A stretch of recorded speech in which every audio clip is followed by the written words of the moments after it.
Hello and welcome. This is Japan, and we are doing a Mania feud a week with, or like week or 2 weeks. Honestly, I have a bunch of videos about every feud, and depending, this probably is going to be the first one that comes up because this is kind of more of a prediction or just kind of discussion video about WrestleMania. But I believe I haven't really seen anything to counter it, but it feels like KO's legitimately hurt. He's going to be taken out of WrestleMania. I really hope it's not a storyline because it's like I don't know. It's one of those things where like when you feel like somebody's going to lose their career, I really don't want to see that as a storyline and not be true, even if necessarily it would still be good cinema. But like yeah, so Randy Orton has no opponent, and I really don't see them not putting Randy Orton on the card. So I had saw a couple graphics made up of some people, so I decided to kind of discuss it. So Randy Orton obviously doesn't really have any narrative thread to face anybody. Um, Honestly, I think there's people like Carmelo Hayes, even like The Miz, that could possibly be like, kind of a replacement if they wanted to go in it.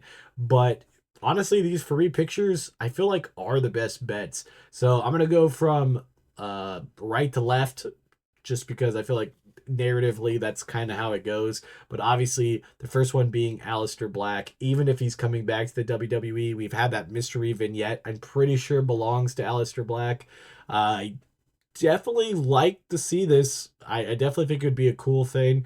I would assume that it would have to be fast. Like they're gonna have to like put these into play as soon as SmackDown this Friday, and we possibly could see it. I feel like it would be a pretty solid match.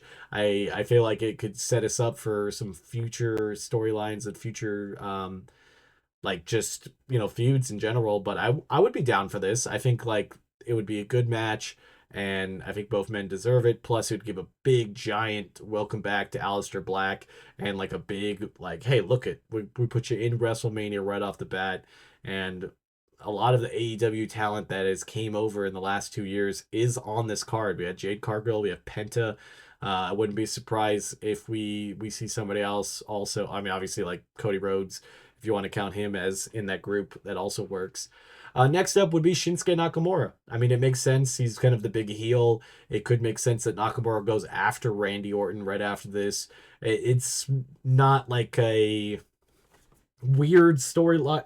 Like it has at least something that could happen because obviously Nakamura has gone after strong people in the past. So it would work. I think the match itself would be pretty good. It could really set up Randy Orton to like turn. I do feel like a babyface would be a little bit of an interesting thing if they were going to turn Randy heel, but I feel like a heel first could set Randy off to the point where he can't get back from it.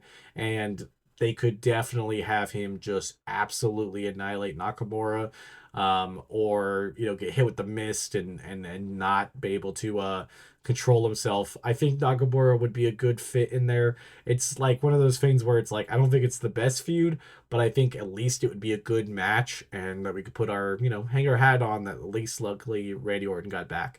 But last but certainly not least is Nick Aldis. For those that don't know, Nick Aldis is the SmackDown GM. At the end of the KO Randy Orton segment of KO saying he's not going to be able to compete, Randy just KO's RKO's Nick Aldis. Second time he's done that since coming back. And Nick Aldis used to be a wrestler. I mean, he still kind of is. I mean, he's working in a different role, and I think he looks buff. He looks like he keeps in shape. That this match could definitely happen. I don't believe Nick Aldis ever got a WWE match. I think this is his first job here, but he's been in NWA and other promotions, and I honestly feel like this is the match. Like I really do. I think it brings up enough threats. Like Nick Aldis could be like, you need to stop doing this. You got to stop doing that. And Randy being like, you can't stop me. And he's like, you know what? I'm going to stop you, and just bites the bullet and goes out there. I think it would be a crazy moment for Nick Aldis to capitalize on being able to, finally get to the WWE and finally getting a match, even though it seemed like his in-ring career might be over with. I think this honestly would be a good idea.